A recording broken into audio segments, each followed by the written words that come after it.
මහා යශෝරාව. ඇය ගැයූ ගී අදටත් මතකය. ඇය තෙපළූ වදන් අදටත් සවිමත්ය. ඇය ගැයූ හැම පදපේලියකම අරුතක්ද ඇත්තේය. එකී බරක්, එකී ශක්තියක් සහිත අනුපමේය සේවාවක් ශ්‍රී ලංකේය ගායනා ක්ෂේත්‍රයට එකතු කළ ශ්‍රී ලංකේය ගායනා ක්ෂේත්‍රය වෙනුවෙන් ඇය වෙහෙස මහන්සි වී යොමු කළ මේ සියලු කැපවීම් තුළින් ඇය දශක ගණනාවක් මුළුල්ලේ ලාංකේය ජන සමාජය තුළ සිත් සතන් තුළ සදා නොමැකෙන නාමයක් සනිටුවන් කළා.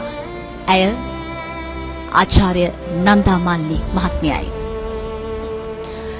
මෙවන විට මා රැඳී සිටින්නේ බොරැල්ල පොදු සුසාන භූමියේ.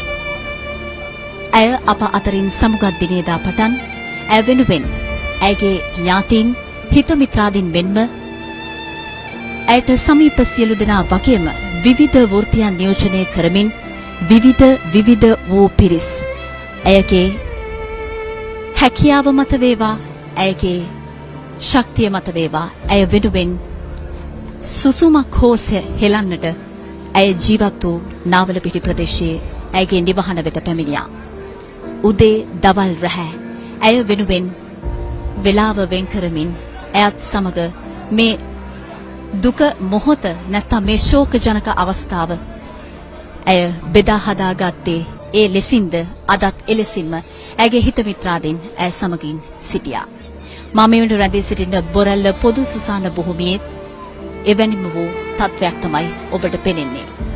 බොරැල්ල පොදු සුසානීය භූමිය සිසාරා සිටින්නා වූ සියලු ජනතාව ඇය වෙනුවෙන් අද සුසුම් හෙලන්නේ ඇය ලාංකේය සමාජය තුළ, ලාංකේය සංගීත ක්ෂේත්‍රය තුළ නොමැකෙන සටහනක්, ඒ අභිමානනීය හඬක් වූ නිසාවෙන්මයි. දශක ගණනාවක් මුළුල්ලේ ඇය සිදු කළ අනුපමේය සෙහෙයට, ඇය සිදු කළ අනුපමේය සේවාව වෙනුවෙන් බොහෝ දෙනෙක් ඇය සමගින් අද මෙලෙස ඇයට අවසන් ශෝකය, අවසන් සමුදීම පුද කරන්නට පැමිණියා. මේ වන විට ආචාර්ය නන්දා මාලිනී මහත්මියගේ දේහය බොරැල්ල පොදු සුසාන භූමිය වෙත ගෙනීමෙන් අනතුරුව දේහය ආදාහන කටයුතු සඳහා යොමු කිරීමට තමයි සූදානමින් තිබෙන්නේ. ඉන් අනතුරුව දේහය ආදාහනය සිදු කරන ස්ථානයට සමීප කරලීමෙන් අනතුරුව දේශයේ මහා යශෝරාව ආචාර්ය නන්දා මාලිනියන් ජාතියට සමුදීමට නියමිතයි.